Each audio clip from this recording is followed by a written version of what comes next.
Então, boa tarde, pessoal. Nós somos um grupo da turma do mestrado, né? Nós somos um grupo de formação diversa, no caso, né? A Clara é geógrafa, a Érica é arquiteta e urbanista e eu sou engenheiro civil.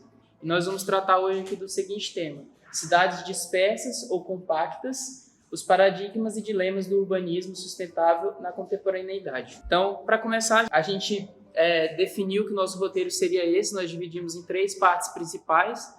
Então, eu vou começar falando um pouco do contexto histórico da formação das cidades no Brasil, né? Desde como foi a ocupação e o que definiu o formato dessas primeiras cidades. E depois a Érica e a Clara vão abordar de forma mais direcionada aí o assunto de cidades dispersas e compactas. E, por fim, um estudo de caso de Palmas. Então, sobre esse contexto histórico das cidades brasileiras. Para tratar desse assunto, a gente trouxe aqui inicialmente um conceito da morfologia urbana, né, do que define esse formato aí das cidades. Então, a morfologia urbana é um conjunto de diversos elementos, né, sejam os prédios, as ruas, as quadras, praças, fachadas, todos esses elementos compõem aí a morfologia urbana. E dentro da morfologia urbana, o traçado das vias, né, dispostas ali é muito importante, porque é esse traçado que vai definir, aí, no caso, o tamanho das quadras, por exemplo. É o tamanho das quadras que vai definir o tamanho dos lotes, o tamanho das áreas verdes. Então, a disposição das vias em uma cidade, ela tem um papel muito importante na construção dessa morfologia.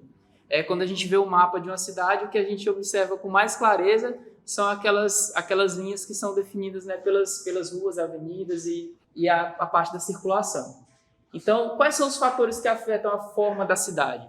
Então, vai da intenção do surgimento da cidade, do contexto histórico por qual ela passou na origem, por qual ela está passando hoje e vai passar no futuro. Então, tudo isso vai colaborar para mudanças e para determinação de como essa cidade vai se moldar ao longo do tempo. E existem 3 tipos de planta, digamos assim, de plantas de cidades. Existem as irregulares. Esse assunto aqui foi um assunto que o professor já abordou em sala de aula, né? Nós tivemos algumas aulas em que ele tratou desse assunto, das diversas formas que as cidades apresentaram ao longo dos anos. Então, as formas irregulares, elas são mais vistas nas primeiras cidades, nos primórdios das cidades, que são cidades de formação espontânea, onde elas foram crescendo conforme a necessidade. A cidade em si foi acrescentando prédios e áreas conforme foi sendo necessário, sem uma preocupação com o formato ou com o local onde iam ser determinados equipamentos e assim por diante.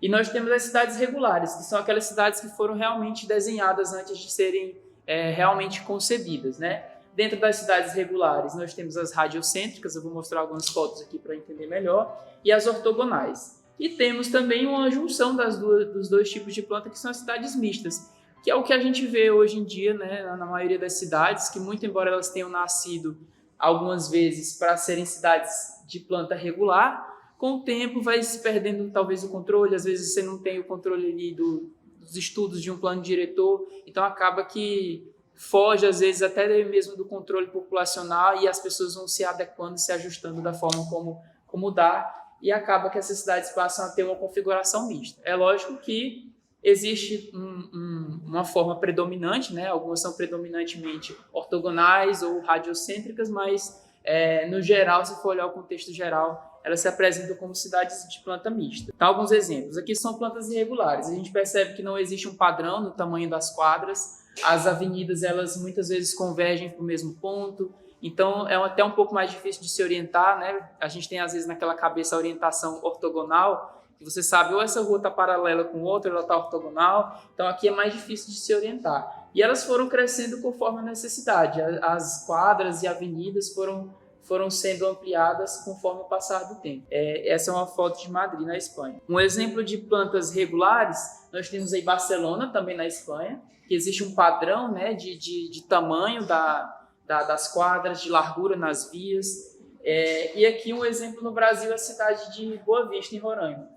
Esse aqui é o plano original da cidade, né? Ele é um exemplo de planta radial. Então, você tem um centro, que geralmente onde fica a parte cívica, né, dos órgãos públicos, de governo, de estado e do município, e a partir desse centro, vias partem em direção à parte mais periférica da cidade. É um tipo de planta que é fácil de orientação, de você partir tanto do centro para as franjas da cidade, como também o movimento inverso. No entanto, algumas distâncias são alongadas, porque você tem aqui, muitas vezes, uma distância que em linha reta seria mais curta. Você, para partir desse ponto para esse, por exemplo, você tem que andar em arco, né? Então acaba aumentando algumas distâncias, e quanto mais longe do centro, maiores essas distâncias. Então tem aí os prós e contras, né, cada um desses modelos, e ali é um exemplo de planta ortogonal.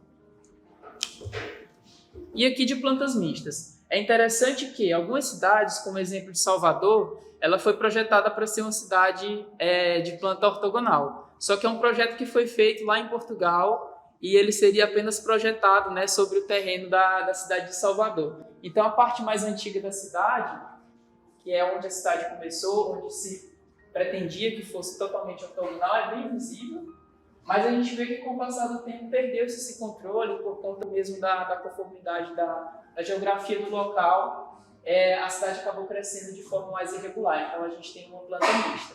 Hoje, se você olhar no mapa a planta de Salvador, você vai ver que ela é praticamente toda irregular, porque é o que o relevo do terreno permitiu ser feito, né? E aqui nós temos algumas cidades que é quase que meio a meio, assim, se você olhar no mapa, essa conformidade entre a coexistência de uma planta mista e de uma planta irregular e de uma planta, nesse caso aqui, ortogonal, né? Então, no Brasil, as cidades foram formadas de maneira, a maioria delas, principalmente as primeiras, foram formadas de modo não espontâneo. Então, as cidades foram criadas com um propósito, fosse econômico, para exportação, né, do que era explorado no país, ou para posições estratégicas mesmo, militares, ou de proteção das áreas exploradas. E ocorreu a adaptação da arquitetura de traçados regulares, né, que foi trazido lá da Europa para ser implantado aqui, à geografia do Brasil. Então, algumas cidades pretendeu-se criar uma planta ortogonal, por exemplo, mas com o passar do tempo viu-se que não era possível, ou o próprio contexto histórico de formação foi mudando aí esses planos. A maioria das cidades que foram criadas no início da povoação do Brasil tinha uma função de irradiar a cultura europeia e de dar suporte às instituições políticas, militares e religiosas. Então você vê que esses órgãos, sejam igrejas ou órgãos políticos, tinham uma posição estratégica dentro da cidade, geralmente uma posição onde elas eram vistas mais facilmente, né, acabando sendo tanto um ponto de referência como também um ponto de imponência, né, de poder da metrópole sobre a colônia. E o histórico de ocupação das regiões do Brasil se deu mais ou menos assim, partindo das regiões litorâneas, onde as primeiras cidades foram aí Salvador, Rio de Janeiro, Santos e outras, né, cada uma com o seu propósito. Depois foi partindo para as regiões mais interiores, do interior do Brasil, né, onde nós temos hoje Minas Gerais, Goiás, Mato Grosso, e por fim a parte norte do Brasil, né, que é a menos povoada ainda, na época do ciclo da borracha, trazendo aí Manaus e Belém como grandes centros. Então esse foi mais ou menos o caminho que a ocupação do território brasileiro se deu. E por fim nós temos aí as cidades planejadas no Brasil. Na década de 1970 foi que o Brasil se tornou efetivamente urbanizado, significa dizer que maior parte da população já vivia na parte urbana. E essas cidades planejadas, elas tinham o objetivo de corrigir problemas das cidades de crescimento espontâneo, né, que eu falei anteriormente. Então, às vezes a gente nem conhece, mas nós temos muitas cidades no Brasil que foram planejadas inicialmente, começando por Salvador, depois Aracaju, ao longo dos anos, né, Belo Horizonte, Goiânia, Boa Vista, que foi a que eu mostrei uma foto, Maringá, Brasília e Palmas, que foi a última cidade planejada aí do século XX. Só para a gente ter uma rápida noção, deixa eu mostrar aqui no Google Maps, a comparação aqui de algumas cidades. Aqui em Boa Vista, é muito claro você ver qual foi o plano inicial da cidade e onde que ele fica localizado no mapa, né? Você percebe que é essa área aqui, aquela da foto que eu mostrei. Mas que com o passar do tempo ela passou a ocupar o terreno de forma mais ortogonal, né? Então perdeu-se essa característica. Mas é muito visível que a cidade se iniciou aqui, que o plano inicial está aqui. É diferente, por exemplo, de Salvador, que você olha toda a planta da cidade, ela é irregular, e é muito difícil você olhar para o mapa e dizer a cidade começou aqui, né? Porque ela está praticamente toda de uma mesma configuração. E aqui eu trouxe Goiânia. Goiânia também é possível ver que o centro, essa parte central aqui de Goiânia, ela tem a característica radial, mas que com o passar do tempo a característica ortogonal ela se mostrou mais presente. Então eu falei aí dos formatos, né, das cidades, das plantas das cidades, e as meninas agora vão tratar da questão de ocupação mais compacta ou mais dispersa e, por fim, o estudo de caso de pau. Boa tarde, pessoal. Meu nome é Érica. Eu vou falar sobre cidades dispersas e cidades compactas. Cidades planejadas com uma visão funcionalista de planejamento, elas têm usos e funções alocados de maneira diferente, dispersa no espaço.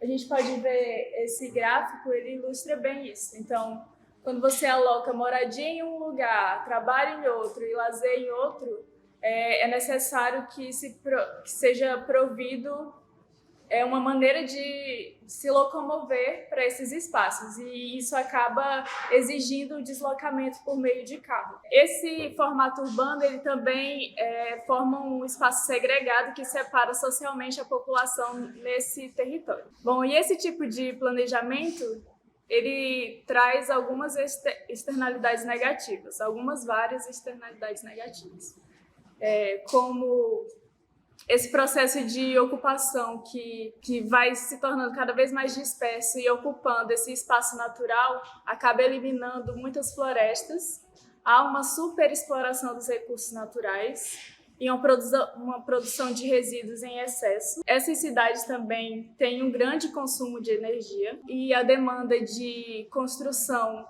de sistema viário acaba hipermeabilizando o solo de uma maneira muito alta e trazendo danos para o ciclo hidrológico das cidades, trazendo também enchentes. Esse tipo de conformação urbana gera um aumento no tempo de deslocamento, trazendo dificuldade de acesso à população para equipamentos e serviços básicos, e isso acaba atingindo de maneira mais direta a população de menor renda. Há um uso intensivo de veículos, isso gera poluição no ar, congestionamento, acaba dificultando a implantação de bons sistemas de transporte coletivo, devido à baixa densidade populacional. Essa ótica de pensamento acaba trazendo também, pelo mercado imobiliário, a construção e proposta de construção de condomínios fechados. Vendem um ideal de cidade dentro da cidade. Isso gera um diálogo fragmentado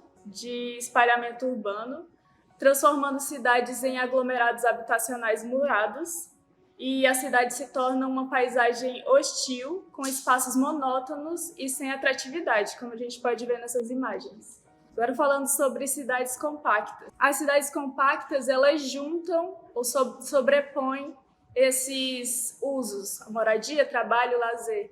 E isso faz com que as viagens elas não sejam mais tão longas. Então, esse tipo de cidade, ele proporciona com que a maioria das viagens possa ser feita a pé ou por bicicleta. Em cidades compactas, o transporte público também pode ser mais racional e eficiente. Há uma redução no número de carros e a liberação do tráfego nas ruas. Há uma melhoria na paisagem urbana e no espaço urbano.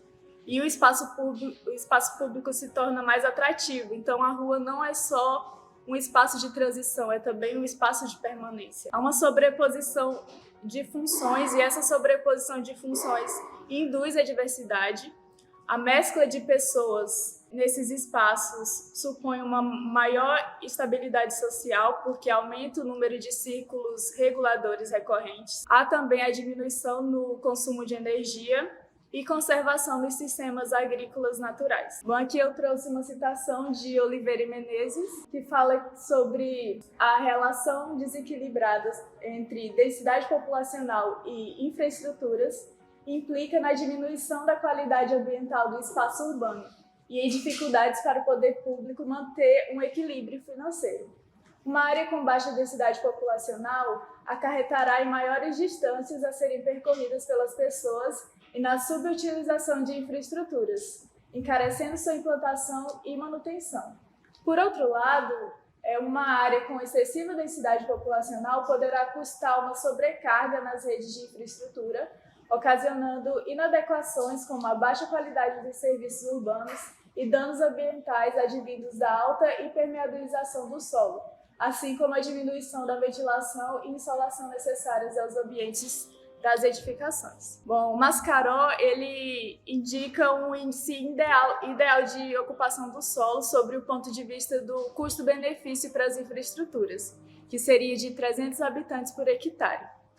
Para as cidades dispersas com baixas densidades e grandes vazios urbanos, há a possibilidade do uso dos instrumentos do Estatuto da Cidade, como, por exemplo, a combinação do IPTU progressivo com as EIs. Isso incentivaria a construção e adensamento populacional em áreas de interesse, que já são providas de infraestrutura urbana ou que têm previsão para esse provimento. É uma estratégia de desestímulo aos preços elevados praticados pelo mercado, visando ampliar o acesso à terra às pessoas com capacidade financeira menor. Uma cidade sustentável, ela é democrática e participativa, ela tem um crescimento orgânico que pensa na cidade ao longo do tempo e também pensa no seu entorno, criando um sistema entorno equilibrado. A cidade sustentável também descentraliza os serviços, dando acesso a todo mundo, um acesso igualitário. A diminuição do consumo de materiais, como energia, água, e também a otimização da infraestrutura. A cidade sustentável também aumenta a coesão social e potencializa a qualidade de vida das pessoas. Boa tarde, pessoal. Eu sou a Clara. Eu vou falar um pouco agora do caso de Palmas, relacionado a esse tema, né, das cidades dispersas e compactas. Eu acredito que é muito difícil a gente falar sobre o espaço da cidade, né, a cidade como ela se deu, como ela é ocupada hoje, sem falar de como ela foi implantada, de como ela foi ocupada. Então, eu vou iniciar por aí. Vou pular a parte do plano, né, de como ele foi pensado, mas eu já adianto, e é uma parte importante para o que a gente vai falar, que o adensamento ele sempre esteve presente nas premissas do projeto da capital, justamente porque ele seria um fator muito importante para promover e afirmar os conceitos primordiais do que foi pensado para a cidade. Então, foi estabelecido então que a cidade ela fosse ocupada por parte, né, dos seus projetistas, que a cidade fosse ocupada de forma graduativa. Então, eles pensaram na ocupação em etapas. Assim, foi estabelecida 4 etapas de ocupação ali da área planejada da cidade, né? A primeira, a fase de ocupação entre o córrego Sussuaparo, que é esse daqui, que é o do Parque dos Povos Indígenas, que já foi citado aqui pelos grupos anteriores, entre ele e o córrego Brejo Comprido. Então, seria ali a parte da JK, que é a primeira etapa de ocupação. A segunda etapa de ocupação seria entre o Brejo Comprido e o córrego Prata. E a terceira fase entre o Sussuapara e o Ribeirão Água Fria. E a gente tem também a quarta etapa entre o córrego Prata e o Ribeirão Taquaruçu Grande. Então, aqui seriam as etapas dentro do que foi planejado, né? E aí também foi estabelecida uma quinta fase, que foi destinada à expansão urbana. Então, ela só seria ocupada após a ocupação integral das outras fases anteriores que foram citadas aqui. E essas elas são abaixo do Ribeirão Taquaruçu Grande, na região ali na zona sul, e na zona norte, acima do Ribeirão Água Fria. Porém, o que aconteceu foi o não cumprimento dessas etapas de ocupação por parte dos agentes públicos, né? Então, aí acabou redefinindo esse arranjo do espaço urbano e acabou por radicalizar as questões de desigualdades socioeconômicas e promoveu também o mercado de terras urbanas, que foi um claro olhar de que o espaço ele seria um instrumento de afirmação do capital, então, né, voltado aí com esse olhar mais capitalista da coisa. Então, o espaço da cidade ela deixou de ter uma forma urbana adensada, planejada, do que foi pensado para a capital, e cedeu espaço para uma forma urbana fragmentada, dispersa, que é o que foi efetivado. Aí aqui eu trouxe um mapa mostrando aí a ocupação entre os anos de 1990 e 1994, Então a gente observa que ali na área do plano existem várias áreas que estão desocupadas, né? Isso é do ano de 2013, mas não mudou muita coisa, assim. Aqui abaixo, na zona de expansão sul, a gente tem essas ocupações, tirando Taquaralto, que na época era um povoado, todo o resto foi ocupado logo após, então poderia ser muito bem ter sido ocupado ali na área do plano, né? E a partir daí, logo na implantação, logo na ocupação, a gente percebe que a cidade ela já começa a ser uma cidade dispersa, que não era esperado. E aqui o mapa da densidade demográfica, também do ano de 2013, a gente percebe inclusive que a densidade aqui na área de expansão sul ela é até mais gritante assim, do que a do plano. Então a gente tem aí 6 milhões de metros quadrados vazios no plano da cidade. Até o professor falou numa aula passada aí que se a gente pegasse toda essa galera que mora na zona de expansão sul e colocasse para morar no plano, ainda teria lugares para ocupar dentro do plano da cidade. Hoje a gente tem aí uma população de 306.296 habitantes no ano de 2020. E aí eu trouxe aqui as densidades. Então, uma densidade recente que eu retirei do livro do professor é de 25,1 habitantes por hectare. E o previsto no projeto é de 300 habitantes por hectare, isso para 800 mil habitantes, que também era o esperado.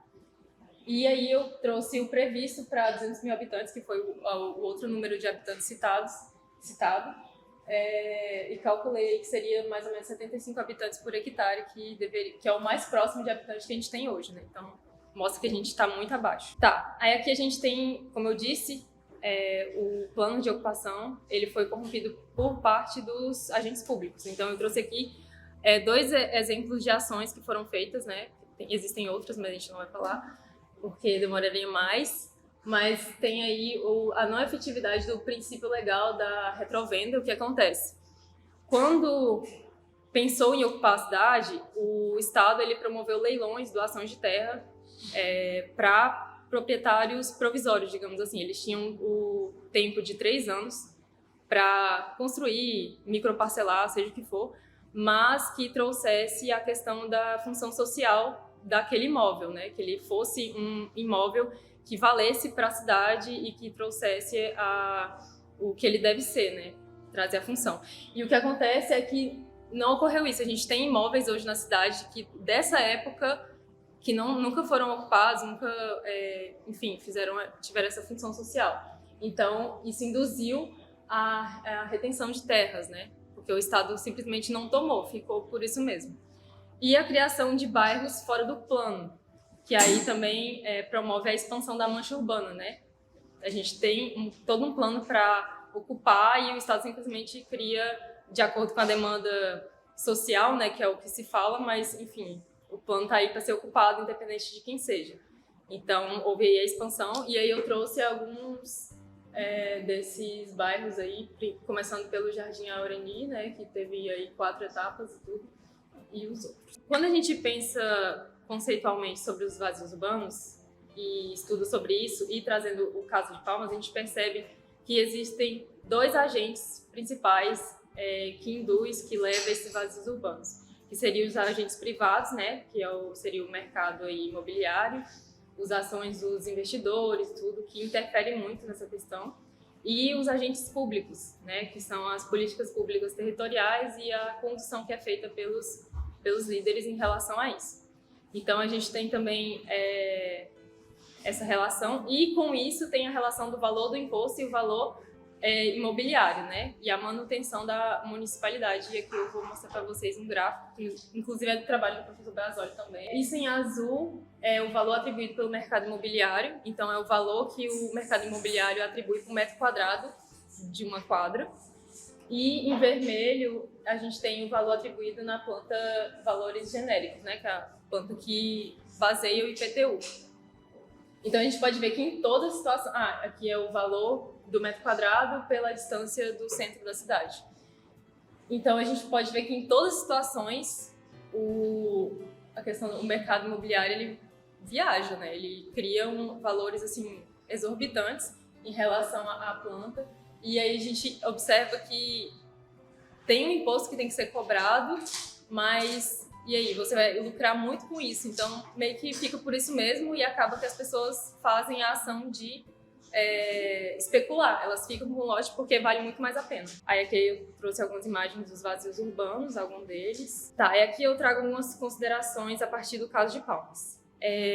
A primeira questão é que, em termos socioespaciais, os vazios urbanos eles definem a forma de expansão urbana e, por conseguinte, são responsáveis pelos problemas originados pelo crescimento desordenado que resulta nas baixas densidades urbanas em regiões centralizadas.